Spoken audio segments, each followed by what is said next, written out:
Cylinder head and cylinder head स्टड्सचा problem घेतोय.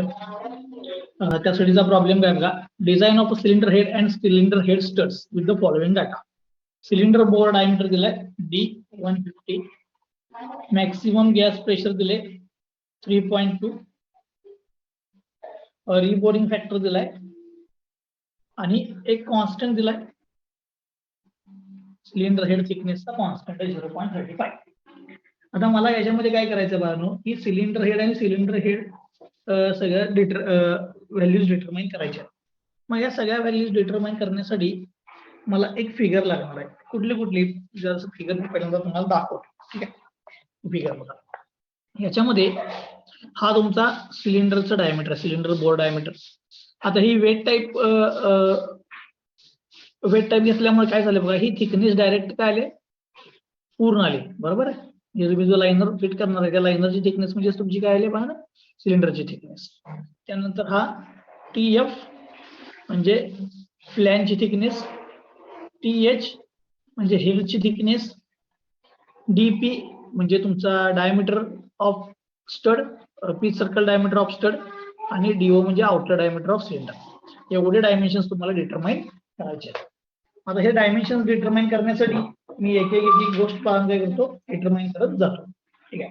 आता हे डिटरमाइन करण्यासाठी सगळ्यात पहिल्यांदा आपण काय करूया, थिकनेस ऑफ सिलेंडर वॉल काढूया. Thickness of cylinder wall.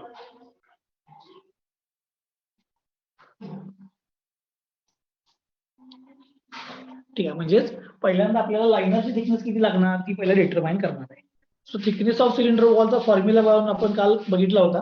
T = Pmax म्हणजे PI DI divide by 2 sigma T. आता हे झालं थिकनेसचा फॉर्म्युला, प्लस त्याच्यामध्ये रिबोरिंग फॅक्टर ऍड करायला पाहिजे, प्लस रिबोरिंग फॅक्टर. Pmax आपल्याला प्रॉब्लेम मध्ये दिलाय. Pmax मॅक्सिमम प्रेशर 3.2 इंटू बोरचा डायमीटर दिलेला आहे आपल्याला 150 mm divide by 2 into sigma T. आता सिग्मा T ची व्हॅल्यू बाळांनो तुम्हाला इथली कन्सिडर करायला पाहिजे. ती म्हणजे तुमचे काय असणार बाळांनो, सिलेंडर. आता साहजिकच आहे, लाइनरची जी थिकनेस असणार ती म्हणजे तुमच्या सिलेंडरची थिकनेस असणार. त्यामुळे लाइनरची थिकनेस घ्यायची 40. So permissible is 40 plus reboring factor is 4. Calculate केलं तर तुम्हाला त्या सिलेंडर वॉलची थिकनेस मिळेल. सिलेंडर वॉलची थिकनेस किती येते बघा, कॅल्क्युलेट करून 10. So cylinder wall thickness is 10. ठीक आहे. मला आता बाळांनो सिलेंडर वॉलची थिकनेस मिळाली, वॉलची थिकनेस. ठीक आहे. मग वॉलची थिकनेस मिळाल्यानंतर मला त्यानं डिझाईन काय करायला सांगितलं बघा, सिलेंडर हेडचं आणि सिलेंडर स्टडचं. ठीक आहे. Cylinder head and cylinder head studs हे सगळं डिझाईन करायला सांगितलेलं. मग मी आता काय करतो बघा, मला सिलेंडरची थिकनेस मिळाली. मग मी आता जी फ्लॅंज होती, फ्लॅंज ह्या थिकनेस डिटरमाइन बघा, फ्लॅंज आणि हेड ह्या दोन थिकनेस डिटरमाइन करतो. आता फ्लॅंज आणि हेडचे थिकनेस डिटरमाइन करण्यासाठी आपल्याला विशेष फॉर्म्युला लागणार नाही. आपण काय इम्पेरिकल व्हेरिएशनने डायरेक्ट ह्या व्हॅल्यूज डिटरमाइन करू शकतो. ठीक आहे. मग सेकंड लिहितो, thickness of cylinder flange.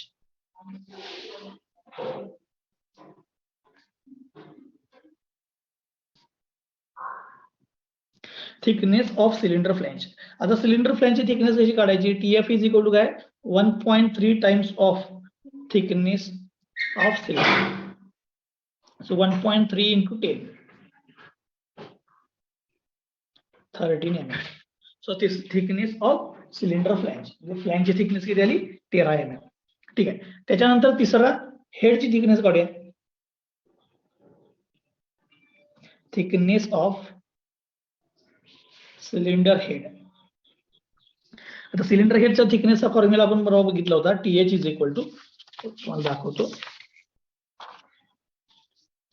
Thickness of head TH = K1D √ Pmax divide by sigma permissible. K1D √ Pmax divide by sigma permissible. K1 आपल्याला कॉन्स्टंट दिलेला आहे 0.35. डायमीटर दिलाय 150. मॅक्सिमम प्रेशर प्रॉब्लेम मध्ये दिलाय 3.2. आता सिग्मा परमिसिबल सिलेंडर हेड साठीचा पाहिजे. इथे या मटेरियल चार्ट मध्ये सिलेंडर हेड अलॉय कास्ट यांचं बनवले आणि त्याचा परमिसिबल स्ट्रेस आहे 40.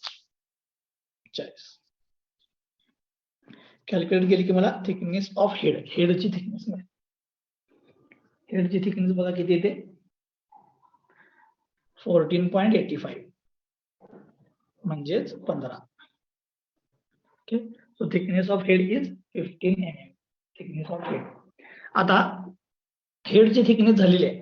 हेडची थिकनेस झाल्यानंतर मला हे वरती जर स्टड लावले, स्टड म्हणजे हे बोल्ट्स, या स्टडचं डिझाईन करायचं आहे. या स्टडचं डिझाईन करण्यासाठी पहिल्यांदा किती नंबर ऑफ स्टड लावलेत ते माहित असायला पाहिजे. ठीक आहे, किती नंबर ऑफ स्टड लावलेत ते माहित असायला पाहिजे. मग नंबर ऑफ स्टड कसे डिटरमाइन करायचे ते लिहितो. नंबर ऑफ स्टड म्हणजे number of bolts.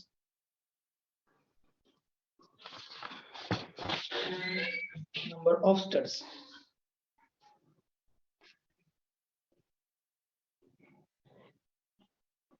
Number of stud हे D डिवाइड बाय 100 प्लस 4 पेक्षा जास्त आणि D डिवाइड बाय 50 प्लस 4 पेक्षा कमी. हे वाहन असं एक त्याचा रूल आहे की ह्याच्या मध्ये तुमची स्टड्स असायला पाहिजे. सो D आपल्याला प्रॉब्लेम मध्ये दिलाय. D ची value 150 divide by 100 plus 4 less than or equal to 150 divide by 50 plus 4. Solve करूया. सॉल्व केलं तर तुमचा आन्सर काय येईल बघा. हे ते 5.5 आणि हे ते 7. म्हणजे तुमचा स्टडचा नंबर हा 5.5 पेक्षा जास्त आणि 7 पेक्षा कमी पाहिजे किंवा 7 पाहिजे. मग यांच्या बरोबर मधली व्हॅल्यू जी येते 6 म्हणजे तो consider n is equal to 6 म्हणजे नंबर ऑफ स्टड्स मी किती घेतले 6 घेतले. Number of studs is equal to 6. आता स्टडचा नंबर मिळाल्यानंतर मग मी काय करणार डिझाईन ऑफ बोल्ट म्हणजे स्टडचं मी डिझाईन करणार. म्हणून आता येतो डिझाईन ऑफ स्टड म्हणजे स्टडचा आपल्याला डायमीटर शोधायचा आहे. बघा मी त्या दिवशी काय केलं होतं सांगतो.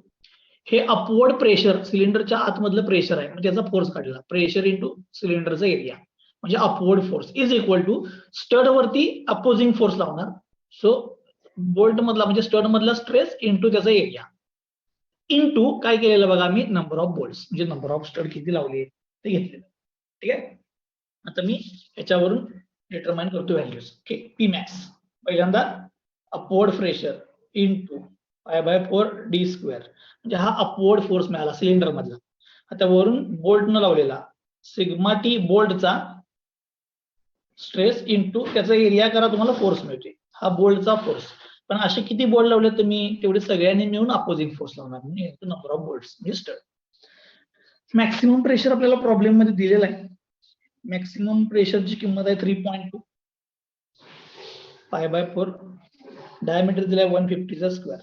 Sigma T for bolt. आता बोल्ट साठीचा म्हणजे स्टड साठीचा सिग्मा टी मटेरियल आहे अलॉय स्टील आणि स्ट्रेस दिलाय 70 म्हणजे हा तुमचा काय permissible stress 70 π/4 dc square into number of studs आहेत 6.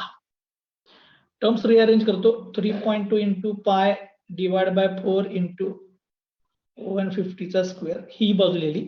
ह्या सगळ्या व्हॅल्यू इकडे ट्रान्सफर करतो. हा 70 इथं आला 4 वर जाईल पाय खाली आला 6 खाली आला is equal to DC square. Solve करा रूट मिळवा तुम्हाला डीसी मिळेल. डीसी ची किंमत इथे 13.09. डीसी ची किंमत आहे 13.09. ओके, चलो मला डीसी ची व्हॅल्यू मिळाली. आता डीसी ची व्हॅल्यू मिळाल्यानंतर राहिलं फक्त काय आता माझा कोर डायमीटर मिळाला स्टडचा. पण मला काय लागणार आउटर डायमीटर म्हणजे तो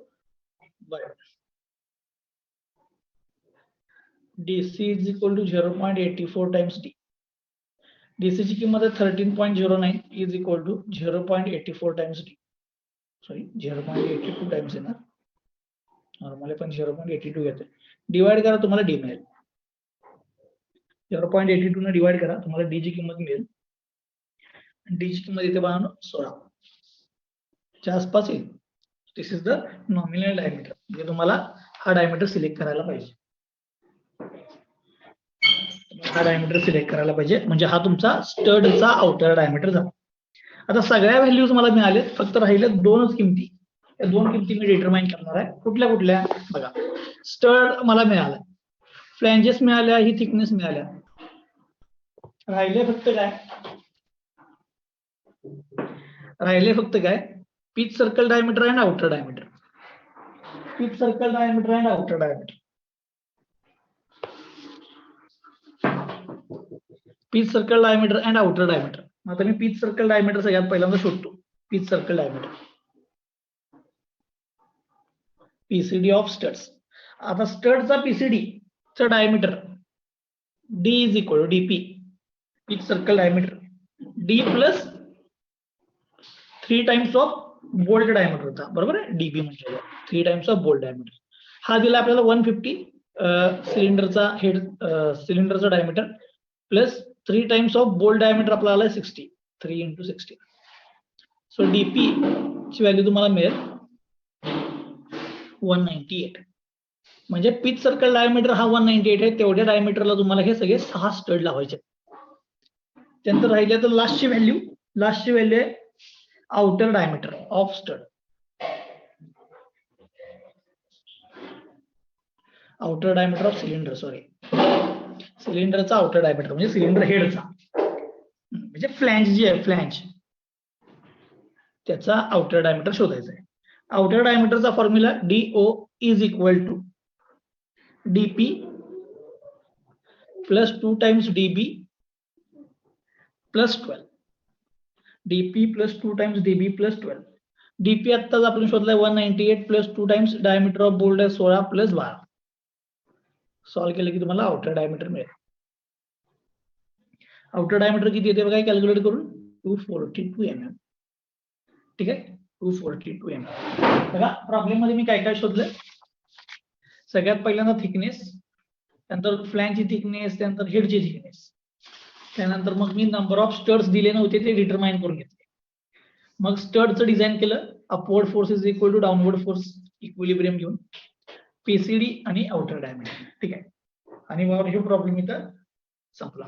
काल आपण 2 टाईपचे घेतलेले प्रॉब्लेम आणि हा त्यातला तिसरा टाईपचा प्रॉब्लेम जे सिलेंडरचा. ठीक आहे, आता अशाच टाईपचा प्रॉब्लेम एखादा पेपरमध्ये येईल ज्याच्यामध्ये कॉम्प्रेशन रेशो पण देतील आणि तुम्हाला डी शोधायला सांगतील, एल शोधायला सांगतील, जो मी काल शोधलेला. आता ह्याच्यामध्ये आपण फक्त थिकनेस शोधली. जर याच्यामध्ये समजा ऍड केला असतं त्याला, determine L and D. D म्हणजे काय, डायमीटर ऑफ बोर, आणि एल म्हणजे स्ट्रोक लेंथ. त्या दोन्ही व्हॅल्यू जर डिटरमाइन करायचे असतील तर तुम्हाला काय करतील, मग तुम्हाला पॉवर देतील, ब्रेक पॉवर.